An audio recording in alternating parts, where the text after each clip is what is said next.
the Atlantic seaboard, one fine morning in 1943, an imposing force of American naval air power proceeds to an important rendezvous. This force is the aircraft complement of a new carrier: fighters, dive bombers, torpedo bombers. With the air group commander leading everyone, they are flying out to sea to join the ship which will be their floating home and fighting base. He is one of many carriers which the American people have built since Pearl Harbor to destroy the enemy in his own part of the world, far away. And there now is our base, powerful and serene. In honor of all American aircraft carriers, let us call her the Fighting Lady.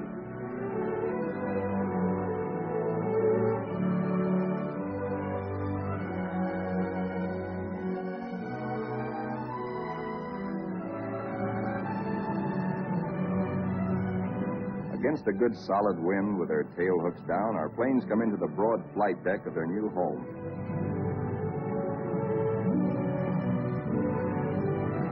In case the plane's hook fails to catch the arresting gear, there is a series of stout wire barriers. Number one man on the flight deck just now is the LSO, the landing signal officer, always a flyer himself. Like all aviators, he'd much rather be flying. Come on in and sit down. The plane is out of the groove and he waves it off. Come around another time, pilot, and we'll take you aboard.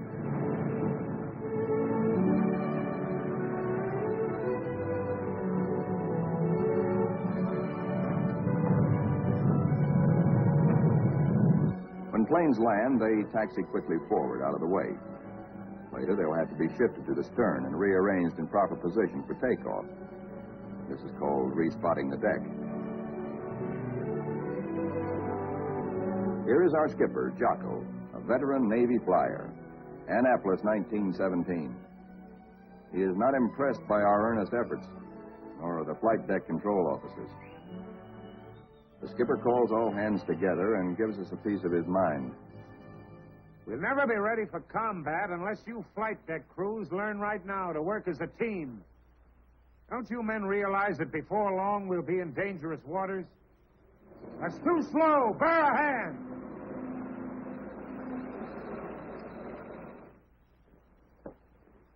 Watch out. Keep that wing clear. Get it over to starboard. Way over to starboard. Come on, get the lead out of your pants. Now, this is the way your deck should look when you're ready for action. Our ship, our Fighting Lady, is enormous, wonderful, and strange to us. From stem to stern, the entire ship is a honeycomb of watertight and flame-proof compartments. Far below the waterline are engine rooms, fire rooms, fuel tanks, magazines packed with enough assorted high explosives to blow us all to kingdom come. The hangar deck is like a gigantic tunnel, nearly 2 city blocks long and wide enough to house 4 freight trains abreast.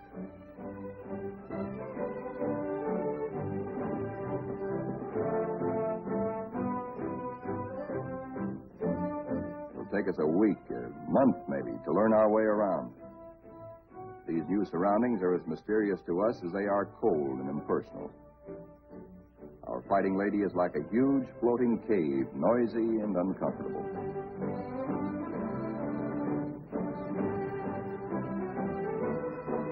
Elevators as big as a tennis court carry us topside to the flight deck. The great superstructure rising amidships is called the island. This is truly the ship's nerve center, its fighting brain. 85% of us who make up the Fighting Lady's family are volunteers in this war and have never been to sea before. We learned our jobs theoretically in intensive training ashore. A very short while ago, we were high school boys and college kids, or bank clerks, or farm hands, or factory workers.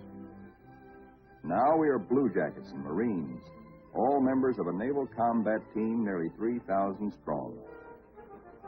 In our multitude of new tasks and duties as a team, we're very green, but curiosity and comradeship, and the instinct of self-preservation are great teachers.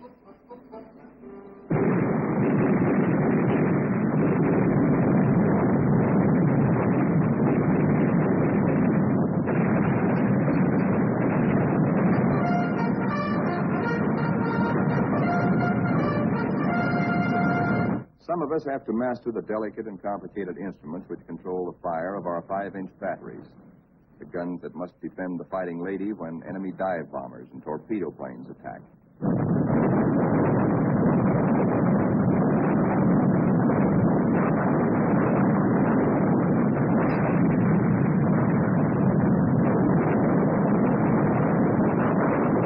We train and train to learn our stuff and earn our E for efficiency.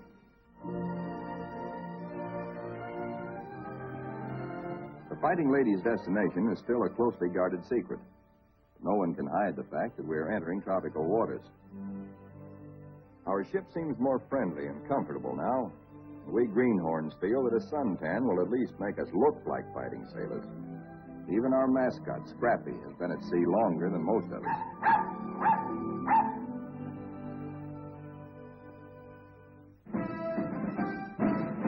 Some of the mystery that has been hanging over us is lifted when we enter the Panama Canal.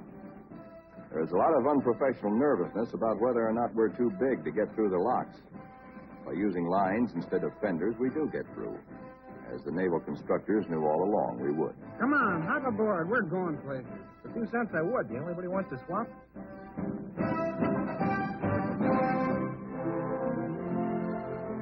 Now we stand out into the Pacific and